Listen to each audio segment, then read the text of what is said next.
So, 5 theories of the crisis. So, one possible way to see the crisis is the following. We have these banks that had created outside SIVs, and then these SIVs have liquidity lines, the bank provided these liquidity lines, and then these liquidity lines, the SIV cannot be funded through the market. And because of that, then the market has to absorb the SIV. What was thought to be a risk that was outside of the market becomes a risk in the market.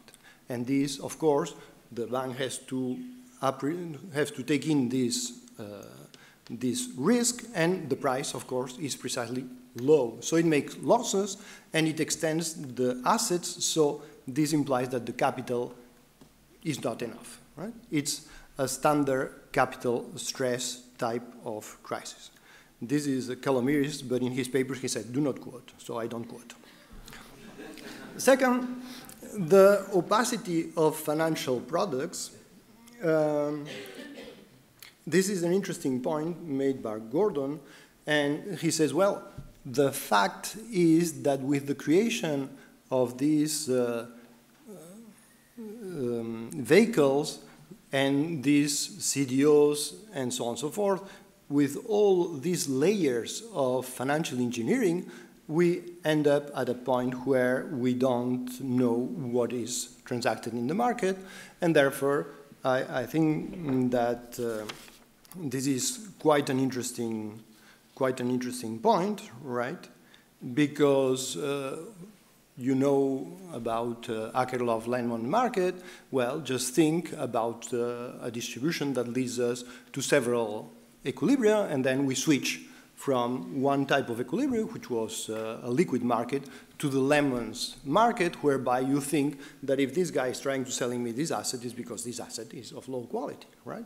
So, and that's, I think, a point we have observed, because if we take the first theory, it does not explain why it is the case that the interbank market just froze and there was no transactions in the 3-month, 6-month interbank market, while through this theory we do understand. Then a third theory is Adrian and Shin. Adrian and Shin observe that the behavior of banks is different from our behavior as investors, that banks are pro-cyclical in their behavior, that when their profits increase, they become more leveraged. And therefore, it goes the other way as well. So when they start making losses, they deleverage, which means they start selling in the market, and therefore the pressure on the market increases, and so on, so forth. So the behavior of the bank increases the standard initial possible crisis. I would like to add to these 3 views of the market 2 remarks. I'm not sure these are theories. But if you think of what's in common between Northern Rock and the Iceland banking crisis, you will observe that in both cases we are using a very rigid business model. These are institutions that borrow at one price and are financed through the wholesale market, in both cases, at the market price, and then are facing competitive markets in the 2 sides of their balance sheet. Right? And what happens then is that, of course, they are using the reputation of the banking industry, the general financial stability, to have a lower price for their funding, a lower cost for their funding than what they get in the loan market. But of course, once the liquidity disappears, then you have either the liquidity disappears or the spread increase. The whole model is then incorrect. You don't have margin enough to justify anything, right? And so these banks have to disappear and have to sell their assets in the market at the so-called fire price of the assets. And finally, I would like to mention the possibility that, in fact, we are facing something like a Ponzi game. Ponzi game is associated to fraud, but if you think sometimes, what's the difference between fraud and incompetence, right? If you are an investor and you are told, well, here's half of your money, right? Whether the other half is because of fraudulent behavior or because of incompetence in the end, well, there are moral hazards in the long run, but your money is just half of what it used to be, right? So think of a product in the market that is badly priced. Take an option or a structured product that is offered to your clients, and you compute the option price of it in the wrong way. Well, the product is attractive, then you get a lot of people, and then and you compute the profits, of course. You compute the profits according to your model, right? So it looks profitable, and then you have an increase in the inflow of money because, of course, you have additional customers and you continue selling and so on and so forth. But your model is incorrect. So at one point, you will discover that the model is incorrect. But this is almost like a Ponzi game. It's based on the development of the whole market, on the fact that you have more and more customers, right? But of course, it's no fraud. And I have added the decentralized point because this is a game that is played by very different types of customers, from the seller of a mortgage to the investment bank that repackages the SIVs with the CDOs and so on and so forth.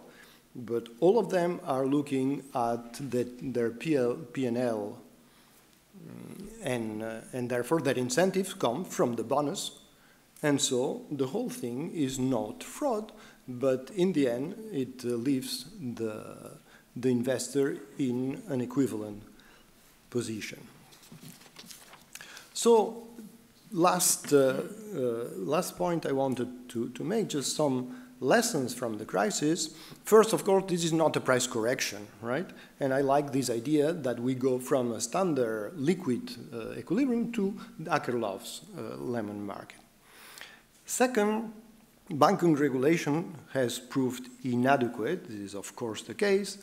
And of course, we can say, well, better provisioning, better definition of SIV, as the Bank of Spain has been telling us. But somehow, even if you do the whole policy of prudential policy, develop the prudential policy of the Bank of Spain, well, you still have a problem that if you take the price of real estate as it contains a bubble, and you base your whole business model on that, there is a fundamental problem that banking regulation will have to acknowledge one way or the other. Third lesson is, of course, and I have already mentioned that there is a clear connection nowadays between the collateral we have on loans and so on, repossession, and the impact from the sales on the stock market. And finally, we have learned that central bank's behavior is not what it was supposed to be, right? And that liquidity and solvency cannot be disentangled, something we already somehow assume, but that central banks in the end have to save everyone, so that this idea of market discipline that was supposed to get rid of the lame ducks and have a nice framework for competition, this is basically a myth when we are confronted to a systemic crisis. And what this means is that the safety net is extended in the case of a crisis to every institution. Thank you. Okay, thank you very much, Xavier.